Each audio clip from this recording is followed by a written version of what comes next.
മലപ്പുറം കാളികാവിൽ നരഭോജി കടുവയ്ക്ക് വേണ്ടിയുള്ള തിരച്ചിൽ ഇന്നും തുടരും.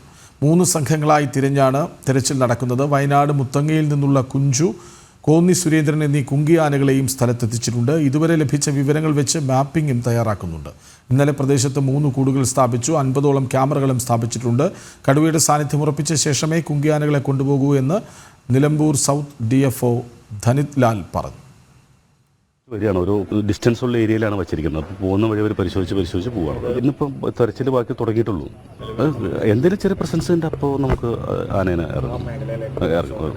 3 സംഘം തന്നെ. ഇന്ത്യയിൽ നമുക്ക് ഏകദേശം ഒരു ചെറിയ ഏരിയയിലുള്ള വിസിബിലിറ്റിനെ നമ്മൾ നാരോ ഡൗൺ ചെയ്തിട്ടാണ് ആ ഏരിയയിലേക്ക് കുങ്കിയാനകളെ കൊണ്ടുപോകുക. വിസിബിലിറ്റി ഇല്ലാതെ നമ്മളിപ്പോൾ അതിനെ സാന്നിധ്യം നമ്മളൊരു കുറച്ച് എവിഡൻസസ് ഒക്കെ വെച്ച് നമ്മൾ സ്ഥിരീകരിക്കണമല്ലോ. വിവരങ്ങളുമായി ശിവദാസ് കന്മന ഒപ്പുചേരുന്നു. ശിവദാസ്, ഈ ക്യാമറകൾ നിരവധി സ്ഥാപിച്ചിട്ടുണ്ടല്ലോ. ഒരുപക്ഷെ അതിൻ്റെ ദൃശ്യങ്ങൾ പരിശോധിക്കുമ്പോഴേക്കും ഒരു ഏകദേശ രൂപം പിടികിട്ടുമായിരിക്കും അല്ലേ?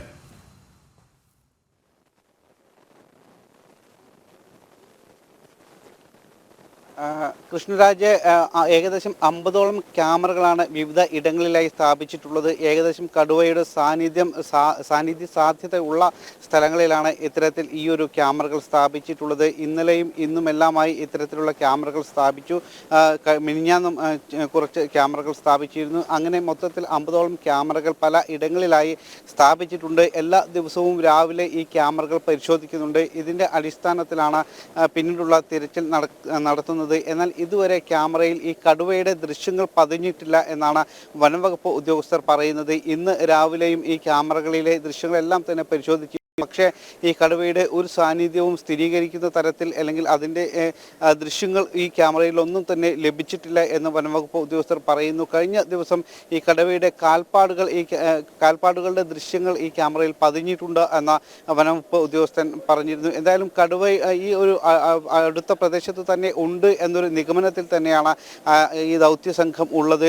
ഇതിൻ്റെ അടിസ്ഥാനത്തിൽ തന്നെയാണ് ഇപ്പോൾ തിരച്ചിൽ സ്ഥാപിച്ചിട്ടുള്ളതും തിരച്ചിൽ നടക്കുന്നതും. അതോടൊപ്പം തന്നെ 3 കൂടുകളും വ്യത്യസ്ത ഇടങ്ങളിൽ സ്ഥാപിച്ചിട്ടുണ്ട്. പ്രത്യേകിച്ച് ഈ നരഭോജി കടുവ ഈ ഗഫൂർ എന്ന വ്യക്തിയെ കഴിഞ്ഞ ദിവസം കടിച്ചു കൊന്നിരുന്നു. ഈ ഗഫൂറിനെ കടിച്ചു കൊന്ന ആ ഭാഗത്ത് അതിന് തൊട്ടടുത്ത് തന്നെ ഒരു കൂട് സ്ഥാപിച്ചിട്ടുണ്ട്. പിന്നീട് ഇതിൻ്റെ ഏകദേശം 2 കിലോമീറ്റർ ചുറ്റളവിലാണ് മറ്റ് 2 കൂടുകൾ കൂടി സ്ഥാപിച്ചിട്ടുള്ളത്. പക്ഷേ ഇന്നലെ കൂട് സ്ഥാപിച്ചിട്ടുണ്ടെങ്കിലും ഇതുവരെ കൂടിനകത്തൊന്നും തന്നെ കടുവ പെട്ടിട്ടില്ല.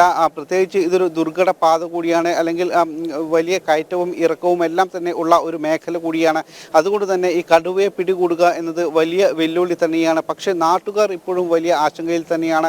കാരണം ഇപ്പോഴും കൃത്യമായി ജോലിക്ക് പോലും പോകാൻ കഴിയാത്ത ഒരു സാഹചര്യം നിലനിൽക്കുന്നുണ്ട്. പലപ്പോഴും പല ആളുകൾക്കും വീടിൻ്റെ പുറത്തേക്ക് ഇറങ്ങാൻ കഴിയാത്ത ഒരു സാഹചര്യമുണ്ട്. അങ്ങനെയുള്ള ഒരു സാഹചര്യത്തിലാണ് ഇവിടെയുള്ള നാട്ടുകാർ കഴിയുന്നത്. വനം വകുപ്പും ജാഗ്രതാ നിർദ്ദേശം നൽകിയിട്ടുണ്ട്. അതീവ ജാഗ്രത പാലിക്കണം എന്ന നിർദ്ദേശം വനം വകുപ്പ് നൽകിയിട്ടുണ്ട്. ഇതുമായി ബന്ധപ്പെട്ട് വാഹനങ്ങളിലടക്കം അനൗൺസ്മെന്റ് എല്ലാ ഭാഗങ്ങളിലേക്കും പോയിക്കൊണ്ടിരിക്കുന്നുണ്ട്. ഇപ്പോഴും അത് പോയിക്കൊണ്ടിരിക്കുന്നുണ്ട്. മലപ്പുറം കാളികാവിൽ നരഭോജി കടുവയ്ക്ക് വേണ്ടിയുള്ള തിരച്ചിൽ തുടരുന്നു. 3 സംഘങ്ങളായി തിരിഞ്ഞാണ് ഇന്നത്തെ തിരച്ചിൽ. വിവരങ്ങൾ നൽകുകയായിരുന്നു ശിവദാസ് കന്മന.